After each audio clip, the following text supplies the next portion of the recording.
you to walk away with at least one insight, one thing that you can apply to into your business and into your life today. What I'm going to be talking about is becoming a growth leader. And you think, well, what does that mean? What does that mean? Well, when I created the presentation, I thought I was going to be talking about heart-based leadership and what are the behaviours necessary to grow a business, because I'm a growth consultant. But then it evolved from there, and I really want to ask more of you.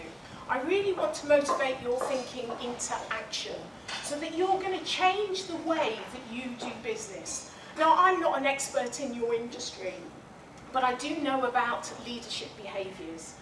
And as the two presenters have already talked about, we're doing business differently. So we have to start thinking differently. So I really just want to kind of prick your thought processes and get you to think differently. I'm going to talk to you about your personality. I didn't win that award, but on the annual magazine I was on the front cover. People thought I won the award, and they came up to me and asked me, oh, you're one of the winners, you won that award. Do you think I'm going to tell them any different? No, I'm not. I didn't win the award, but my dress certainly did. So when you're talking about your personality, you know, you've got to wear your personality. People have got to see really who you are. And James certainly talked about this. They want to know what your values are, what you stand for. You know the saying, if you stand for nothing, you'll fall for anything. And really, leaders of today have really got to stand for something. The world is evolving and changing really fast. Very fast, and it's accelerating all the time because of technology, because of social media. It's really difficult to keep up. Does anyone find it really difficult to keep up with all that's going on? Really? Now, what I want to say to you is that stuff is going on. It will continue to go on. It will continue to accelerate. What you need to do is really kind of stand on your star. Really think about what's unique and different about what you do in your business, because people engage with you. What's unique and different about what you do? What's your stance? What's your view of the world? It's really important. This is your personal business personality. This is the things that James was talking about in your profile. People really want to understand what you're about. And that's why you need to tell people. Because your customers, your employers, your stakeholders, this is the thing that identifies you and helps them to engage with you, helps them to trust you, helps them to buy from you. So these are some strategies I'm going to give you to help you to make sense of it all, to help you to think about what your piece is. Your personal business personality. In the book I talk about 4 essential P's. Your personality, your purpose, pleasure and process. So personality is really about you. Your business, this is the thing that people engage with you, your personal business personality. So it used to be that in the world, what you knew. When you think of the Industrial Revolution, it was really the engineers, the people that created new systems, new processes. They're the one that had the power and the wealth.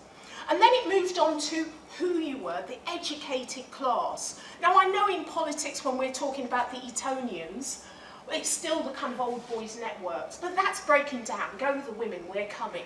You know, so it was who you knew, but it really is now about who you are, what you stand for, what your values are. As leaders in business, this is what people are looking for you for. And when you think of Virgin, you think of Richard Branson, you think of, you know, he's an entrepreneur, he's fun, he's an adventurer, and this is really the personality of his business, comes very much through him. You need to be at the forefront of your business. CEOs, leaders, this is what people buy. Years ago, we didn't know who ran these businesses. They were invisible. The profiles were just avatars. Whereas now you can't get away with that. But you can't just be a person, you've got to have a view. You've got to have a personality. You've got to have a stance in the world. Because there's no point just being two-dimensional, you've got to be three-dimensional. People really want to understand what you're about if they're going to trust you. So what's important now is who you are, what your stance are. As leaders, I'm talking about becoming growth leaders. Becoming growth leaders is really understanding who you are and asking people to trust your stance in the world, your view in the world. When we think of Apple, we still think of Steve Jobs And we feel we understand his view of the world. And people, okay, they buy the iPhone, but they're actually buying a piece of him. They're buying what he stands for. So what do you stand for? What's unique and different about your business? Can any of your employees say this? Can any of your customers really identify what that is? If they can't, then you're missing a trick, and that's what you need to be doing. You need to understand what your view on the world is, and I just want to explain why that's so important, because the world has changed, but where is the world changing? So what's changed is the political and civic societies has become a business responsibility. There are issues in the world that are impacting your business, are detrimentally impacting your business. The global world is evolving and changing. You need to start to understand that and then understand what piece of it that you're going to dominate, influence, engage with. It's really important that you understand that people are asking so much more of business leaders, so much more of businesses. And the reason for that is, if you look, Walmart is bigger than Norway. If you think of Norway and the political structures and the amount of people it impacts, now you're looking at Walmart and comparing the two things. This is why business leaders have so much influence in the world nowadays. So much influence.